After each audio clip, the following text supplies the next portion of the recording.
ఇంట్లో గొడవ, ఊళ్ళో గొడవ, సిటీలో గొడవ, తమిళనాడు మొత్తం గొడవ ఇతనిపైనే. ఇతను మొత్తం చార్లెస్ సోమరాజ్ కంటే గొడవ. అలా చేశారు. మరి పబ్లిక్ అతనికి ఇచ్చారు. ఇచ్చినప్పుడు రెస్పెక్ట్ చేయాలి. కనీసం 1 month అని చేయుతా, కొంచెం ఒక రోజు.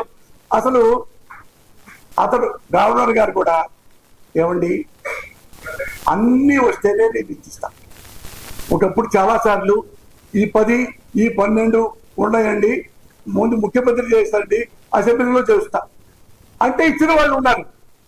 ఈ మహానుభావుడు లేదండి అన్నీ ఉండాలి, నేను ఇస్తాను సార్ లేదని చక్కగా వెళ్ళిపోయాడు, కేరళ వెళ్ళిపోయాడు. అతను అయినా ఒక కామెంట్ చేయాలి, చూసారా ఎంత అన్యాయం ఈ గవర్నరు అని అనలే. గవర్నర్ కూడా చాలా రెస్పెక్ట్ ఇచ్చాడు. అలాంటి వాడే ప్రజలకి మంచి చేయగలుగుతాడు నా దృష్టిలో. అన్నా అన్నా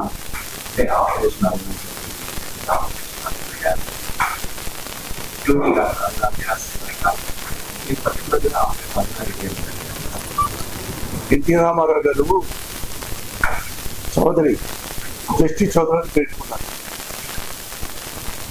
కమ్మాడు కమ్మాడు ప్రేమ కట్టానా చూడు. సరే ఇంకోటి చూడండి, మోహన్ బాబు గారు రాయలసీమ రామన్న చౌదరి, మరొకరు బాలకృష్ణ గారు, సమరసింహారెడ్డి. నన్ను అడుగుతారు ఎందుకంటే ఎంతమంది ఉంటే ఏ ఫిటింగ్ పెట్టాలని నాతో ఫస్ట్ ఒక సినిమా చేయలేదు సార్.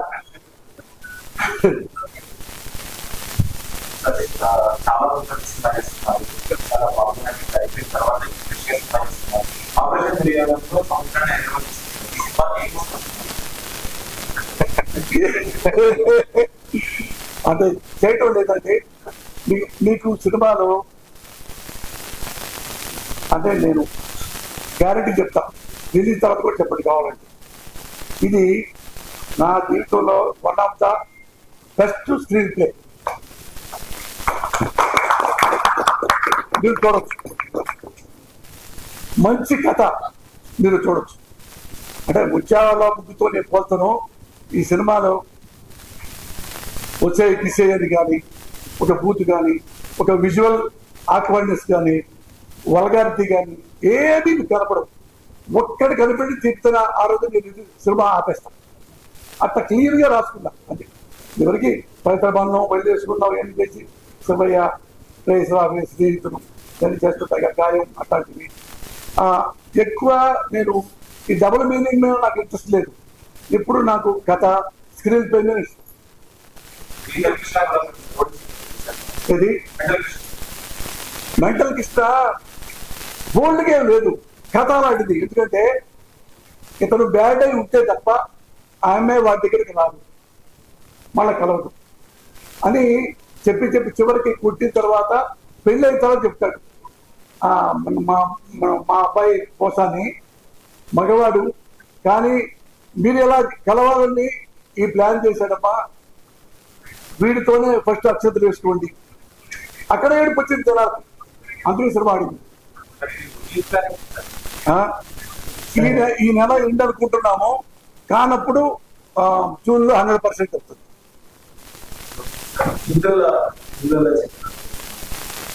ఇక్కడ అన్నా please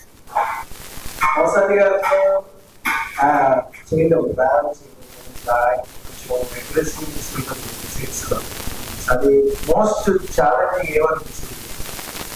I would need a little bit of translation.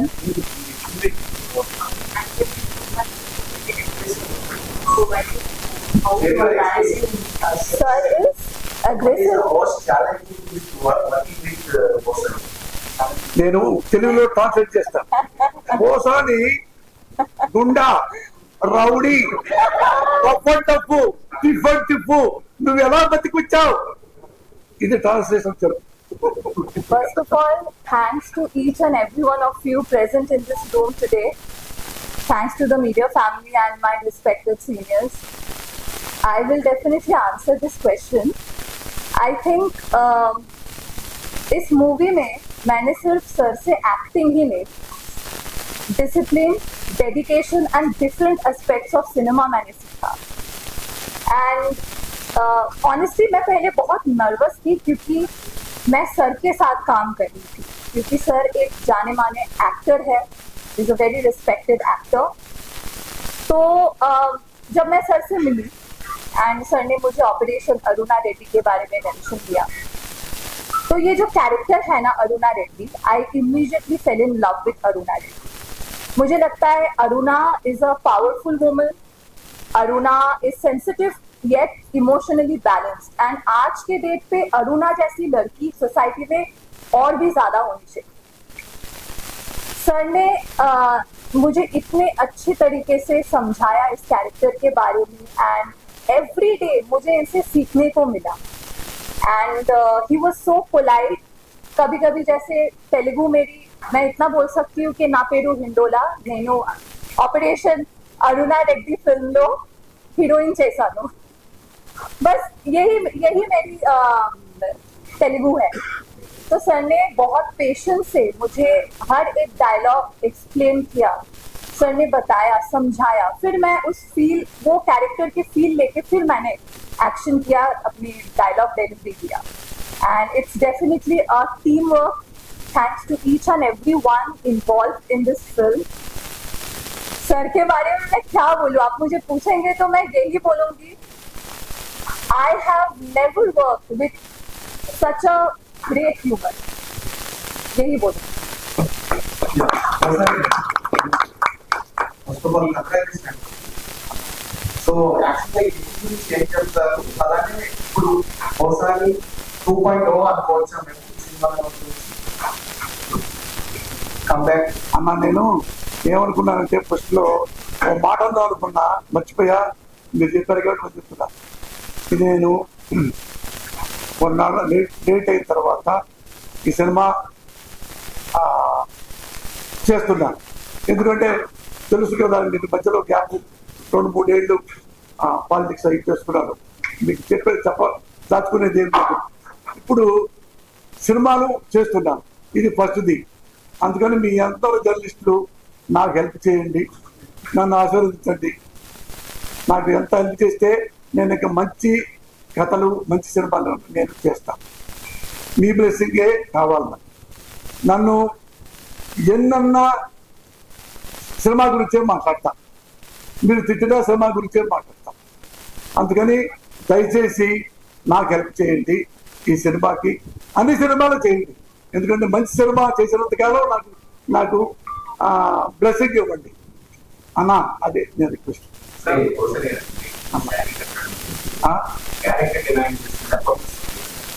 చీరా లేదన్నా, మీరు సినిమా చూడండి, 100% చీర ఉంటుంది.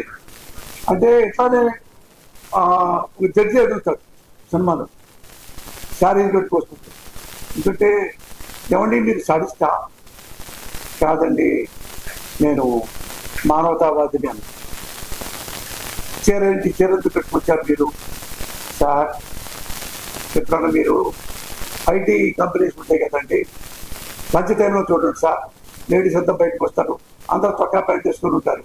మరి ఎందుకు అడగారు సార్, మీరు ఆడాళ్ళు చొక్కా ప్యాంట్ వేసుకుంటారేంటి మీరు? అలాగే నేను చీర వేసుకుంటాను సార్.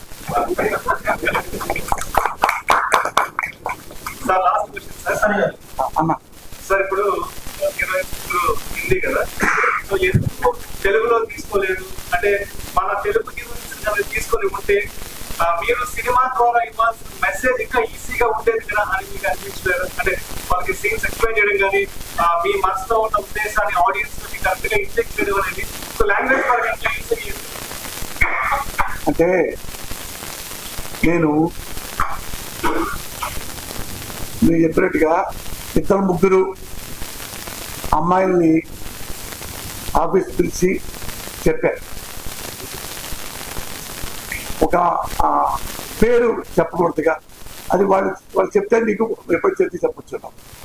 నేను వాళ్ళు ఒక అమ్మాయి ఆయనే వచ్చింది, ఏది సెల్ ఫోన్లో అందరు కొత్త వాళ్ళని చేస్తున్నాము అని పెడితే ఆ అమ్మాయి ముందు ఫోటోలు పంపించింది, నేను చేస్తానండి అది. వాళ్ళ అమ్మగారు కూడా వచ్చారు, లైన్ చెప్పా ఇలా ఎలా అవుతుందమ్మా ఇదని. అవునా సార్, బాగుంది సార్, బాగుంది సార్, రేపు మాట్లాడుకోండి సార్, చెప్పండి సార్. ఈ రోజు వరకు రాలా. ఎందుకంటే ఆ అమ్మకి ఒక పెద్ద సినిమా వచ్చింది.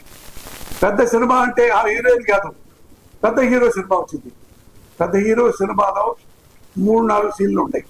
అంటే పెద్ద హీరో సినిమాలో 3-4 సీన్లు ఉన్నా కానీ క్రేజ్ వచ్చిందేమో అన్నట్టుగా వెళ్ళిపోయారు. అది నేను అనుకున్నా. ఇంతవరకు ఆ అమ్మాయి చెప్పడం కూడా చెప్పలేం. బట్ కాకపోతే ఏంటంటే బాధపడి ఉంటుంది, సినిమా అంతా ఫ్లాప్ అయింది కాబట్టి. నాది కాదు, వాళ్ళది. అది అందుకని అది మళ్ళీ ఇంకొకళ్ళు కూడా నేను చెప్తే వాళ్ళు కూడా విని బాగుంది సార్, బాగుంది సార్, బాగుంది సార్. వెళ్ళిపోయిన తర్వాత వద్దులేండి పోసాని గారండి, చాలా ఎంగి ఉంటే బాగుంటుంది. మరి ఈ ఏజ్ అడత బుద్ధి అదే ఏజ్ కదా. మరి రజనీకాంత్ గారు చేస్తారు, చిరంజీవి గారు చేస్తారు, బాలకృష్ణ గారు చేస్తారు, నాగార్జున గారు, ఇదందరూ నా వయసే కదా. అది అంటే నేను పెద్ద హీరోని కాదు కదా, ఆర్టిస్టుని. అందుకని వాళ్ళు నేను నచ్చకపోయినంత మాత్రాన చేసేది ఏమీ లేదు. అందుకని నేను కథ మొత్తం రాసుకుని వీళ్ళని ఈ అమ్మాయి చాలా గొప్ప విషయం. నేను ఆ సినిమాకి రాజస్థాన్ మొత్తం తిరగడానికి వెళ్ళాను, లొకేషన్స్కి. మొత్తం సినిమా అంతా అక్కడేనండి. రాజస్థాన్ 5 స్టార్ హోటల్స్, విల్లాస్, పెద్ద ప్యాలెస్లు, దాని మీద చేశాం. నేను ఒకసారి వస్తున్నా జైపూర్ నుంచి మళ్ళీ హైదరాబాద్ దాకా, నెక్స్ట్ మంత్ వెళ్ళాలండి. ఈ అమ్మాయి అందరూ అప్పుడు నాకు భారతదేశంలో ప్రతి చోట నాకు ఆంధ్రప్రదేశ్ ఎట్లానో అట్లా నన్ను ఫోటోలు తీసుకుంటారు, నా షేక్ హ్యాండ్ ఇస్తుంటారు. ఎందుకంటే ఎక్కువ 500 సినిమాల్లో డబ్బింగ్కి వచ్చారు. అట్లా వీళ్ళందరూ ఫోటోలు దిగుతున్నారు. ఈ అమ్మాయి కూడా దిగింది. ఈ అమ్మాయి ఎయిర్పోర్ట్లో జాబ్ చేస్తుంది, ఒక పెద్ద కంపెనీలో జాబ్ చేసిన తర్వాత ఆమె కూడా వచ్చి ఫోటోలు తీసుకుంటారు. సెల్ఫీ తీసుకున్నారు. తీసుకున్న తర్వాత వాళ్ళు కూడా వస్తుంటే ఆమె లోపల దూరం వెళ్ళి ఇట్లా చూసుకుంటుంది. చూసుకుంటే ఈ అమ్మాయి బాగుంది, నాకు చూశాను. ఆడికి వెళ్ళా, మేడం మీ పేరు ఏంటంటే కాదు ఏంటండి, మా దాంట్లో సినిమాలో ఒక లీడ్ క్యారెక్టర్ చేస్తారా అంటే ఎందుకు చేస్తాను, అది హిందీలో, తెలుగులోనే చెప్తాను మీకు అంటే. అవునా చేస్తారా మీరు, ఎందుకు చేస్తాను అంటే ఏమంటే ఇదో మా కెమెరామెన్ ఆయన ఫోన్ చేశారు, ఏమో ఇక్కడ కొత్త అమ్మాయి ఇప్పుడు చేస్తానంది, వాడు చేయలేదు కదా మన అక్కడికి, ఇక్కడ చేస్తానంది అమ్మాయి చూడు అంటే ఆయనతో అప్పుడప్పుడు లైవ్ చూపించా. చూసే అబ్జెక్షన్ లేకుండా పెట్టుకుంటు సార్ ఆయన ఎమ్మటి అడ్వాన్స్ ఇచ్చేసి తీసుకెళ్ళిపోయాను. ఇది జరిగింది అన్నా. చాలా రోజులు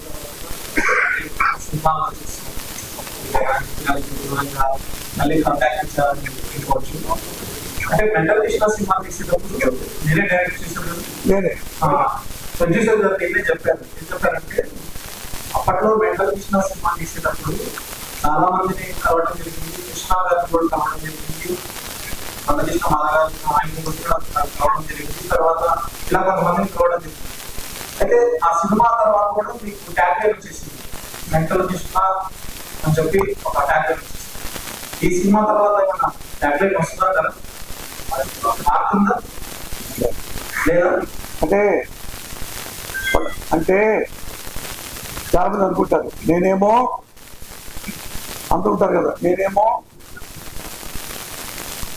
జెంటిల్మన్ని, కొందరేమో డాబర్ మ్యాన్ అంటారు. జెంటిల్మన్ అంటారు, డాబర్ మ్యాన్ అంటారు. డాబర్ మ్యాన్ తెలుసుగా, అందుకని నేను ఏం చేయగలను అంటే ఎపిసోడ్ లో మాట్లాడుతున్నారు, పాయింట్ టు పాయింట్ మాట్లాడుతున్నారు, బట్ చాలా సింపుల్ గా ఆలోచించి మాట్లాడుతున్నట్టు అనిపిస్తుంది. What is the reason? అంటే భయంతో కాదు, ఏదైనా ఒక సందర్భం ఉంటుంది. ఇప్పుడు నన్ను ఇష్టపడతారు, నన్ను బాగా బాగా లైక్ చేస్తారు చాలా మంది. నేను లైక్ చేసినంత మాత్రం పట్టించుకోను. అన్నెసరీగా నన్ను తింటే ఇంత రెస్పాండ్ అవుతాను. ఎప్పుడు మీరు ఇంతమంది ఉన్నారు కదా, శ్రమ తీసేది. నేను నా పేరు పోతాను ఇష్టపోతే నేను చదువుకున్నానని చెప్పేసి, ఎలా పైకి వచ్చానని చెప్పేసి, నేను ఎప్పుడైనా ₹1 రాంగ్ రూట్ లో సంపాదించిన, ఒక్క అవినీతి చేసిన, ఒకటి బ్రోకర్ పని చేసిన, అన్యాయంగా తిట్టిన, అకారణంగా ఏమన్నా ఫిట్టింగ్ పెట్టినా మీరు ఎవరేమో చెప్పకూడదు, నా చెప్తాకూడదు. నా లైఫ్ టైంలో ఒకసారి టైంలో జగన్ గారు నన్ను ఎన్నో సాధించారు. నేనే అవినీతి పొందొచ్చుకుంటే ఆయన దగ్గర, సార్ మాకు ఒక 5 ఎకరాలు ఇవ్వండి సార్, స్టూడియో పెట్టుకుంటాం, నాకు ఇస్తాడు. మంత్రి పదవి అడిగాడు, నాకు వద్దన్నా. మంత్రి పదవి చాలు కదా, చాలా అది అడగండి, కావాలి మీరు కావాలని అడిగారు. మా ఇంటికి వచ్చి చెప్పారు, మీకు ఎమ్మెల్యే కావాలా, ఎమ్మెల్సీ కావాలా, వాళ్ళ పరిస్థితులు ఒక అప్పట్లో 16 ఏళ్ళ కిందట. ఇది అన్నా నాకు ఏవద్దు, నేను చాలా మంది సపోర్ట్ చేస్తాను, ఉన్నాళ్ళలో బెటర్గా చేస్తాను. ఇప్పుడు ఉన్నాళ్ళలో బెటర్ ఈయన ఇది సోనియా గాంధీ గారి ఆ డిస్కషన్ చూసిన తర్వాత నేను లైక్ చేశాను. సర్వీస్ చేస్తాను, నేను చేయను రాజకీయాలతో. నేను ఏ పార్టీలో కూడా సభ్యత్వం నాకు లేదు, జగన్ గారి దగ్గర సహా. ఉన్నాళ్ళలో చిరంజీవి గారు ఆయన పిలిచారు, సర్వీస్ చేశాను. చంద్రబాబు బాబు గారు మంచిగా ఉన్నప్పుడు నేను సర్వీస్ చేశాను. నేనంటే అది చాలా ఇష్టం. రామారావు గారికి నేను సపోర్ట్ చేసి జనాలు ఉన్నాళ్ళల్లో నేను బెటర్. ఇతను సరిగా చేయట్లేదు, ఇంకోళ్ళకి చూసి చేసుకుంటాను. ఇవి చేశాను తప్పితే ఇది ఏమి పదవి చూసుకోలేదు కదా. చూశారుగా చివరిలో ఏం చేశారంటే, నాకు పదవి ఏమి ఇచ్చిందంటే ఎఫ్డీసీ చైర్మన్. నాకు వద్దన్నా అన్నా, ఏమయ్యా నువ్వు నంది అవార్డులు అవినీతి జరిగిందన్నారు కదా, నువ్వు చేయి మంచి పని, నువ్వు సినిమావాడివి కదా, అది చెయ్యి అంటే చేశాను. చేస్తే వైసీపీ పరిపాలనలో ఈనాడు, ఆంధ్రజ్యోతి ఒక్కసారి కూడా అభివృద్ధించలేదు, నన్ను అభివృద్ధించింది. ఓసారి ఆ నంది అవార్డులు బ్రహ్మాండంగా చేశారు. అంటే ఆపేసి ప్రెస్ మీట్లో నేనే చెప్పాను, ఆంధ్రజ్యోతి గారికి, ఏబిఎన్ వారికి థ్యాంక్స్ చెప్పుకుంటాను, ఈనాడు వాళ్ళకి థ్యాంక్స్ చెప్పుకుంటాను, నన్ను అభినందించారు. ఇంత పెద్ద ప్రభుత్వాన్ని ఏం చేయలేదు. నాకే అంటే నేను డబ్బు తినేవాడిని కాదు, రాంగ్ రూట్కి వెళ్ళేవాడిని కాదు, పైరవీ చేసేవాడిని కాదు, బెనామీలు తీసుకునేవాడిని కాదు. మీరు ఎవరైనా సరే ఎన్ని టైం, ఇప్పుడా నైటా తెల్లారగట్ట, నైట్ మా ఇంటి తలుపు వచ్చి లేదా ఒకసారి దొరికింది, నువ్వు ఇక్కడ తింటావు కదా నువ్వు అంటే, ఇక్కడ నుంచి ఈ స్టేట్ లో ఆ స్టేట్ లో కదా వేరే స్టేట్ ఎక్కడికి వెళ్ళిపోతా, కళ్ళ పెట్టుకుంటాం. మిమ్మల్ని ఎందుకు టార్గెట్ చేస్తారు? ఇప్పుడు జోసఫ్ విజయ్ ఎందుకు టార్గెట్ చేశారు? అంటే మీరు ఏ పార్టీ పదవిదానికి ఏది ఆశించలేదని చెప్పారు. ఎప్పుడు అంత టార్గెట్స్ అవసరం అంటే అక్కర్లేదు. నిజం చెప్తే చాలా టెన్షన్ చేయించారు. గుర్తుపెట్టుకోండి, మీరు తప్పు చెప్పండి, తప్పు చెప్పండి అంతవరకు. అంటే ఇది తప్పు అని చెప్పాను తప్ప మీరు మొత్తం చూడకుండా నన్ను అన్యాయంగా ఎవరు ఏమన్నా సరే, ఎవరైనా అక్కడ పేదలు ఉంటే నేను తెలుసుగా మీకు, నేను చాలా మందికి గుండె ఆపరేషన్ చేయించి, రామోజీలో ఒకసారి వెళ్ళిపోయి బీహార్లో ఒక అమ్మాయి గుడ్డు చిల్లుపడిందంటే ఈనాడులో చూస్తే 1.5 lakh పోయి రామోజీరావు గారికి ఇచ్చాను. ఆమె పంపించంటే సార్ పంపించాము, బతికింది, వాళ్ళు రాబోతే చెబుతున్నారు, అంతవరకు రాబోతారు. అంటే చాలా మంది ఇప్పుడు జగిత్యాల రామోజీ చచ్చిపోతాడు, బతికిందంటే 1.5 lakh పెట్టి మళ్ళీ 50-50 చేస్తుంటే వాళ్ళు ఆగడంది ఇంత డబ్బులు ఇస్తున్నారు ఆయన, ఏమో ఆయన అదృష్టం వల్ల వచ్చిందేమంటే ఇప్పటికే హ్యాపీ బ్రహ్మాండంగా రైతు పని చేసుకుంటాడు. అట్లా నేను పేదవాళ్ళకైనా మంచి వాళ్ళకి అనుకుంటే వాళ్ళకి డబ్బు లేదనుకుంటే నా జాత అనేది హెల్ప్ అంతా చాలా చేశా. కానీ అకారణంగా నన్ను నా కుటుంబాన్ని ఎత్తి చూపిస్తే, తిట్టి చూపిస్తే నేను స్కై ఇస్ ద లిమిట్ అవుతాను. Should not forget that. గతంలో మీరు అన్ని విషయాల గురించి బాగా రెస్పాండ్ అయ్యారు. గతంలో మీరు అన్ని విషయాలు బాగా రెస్పాండ్ అయ్యారు. కాబట్టి భయపెట్టారా మీరే కాదు, ఎప్పుడు మాట్లాడుతుంటే ఇంట్లో పెళ్ళాపెళ్ళికి ఏం పెడతాం, సినిమా చేసుకోవాలి కదా, అప్పుడు సినిమాతోనే కదా బతికాం. ఇది బాగా అన్ని చేసిన తర్వాత, మీరు బ్లెస్సింగ్ చేసిన తర్వాత ఆ తర్వాత మనం మాట్లాడుకుందాం. సార్ సినిమా అంటే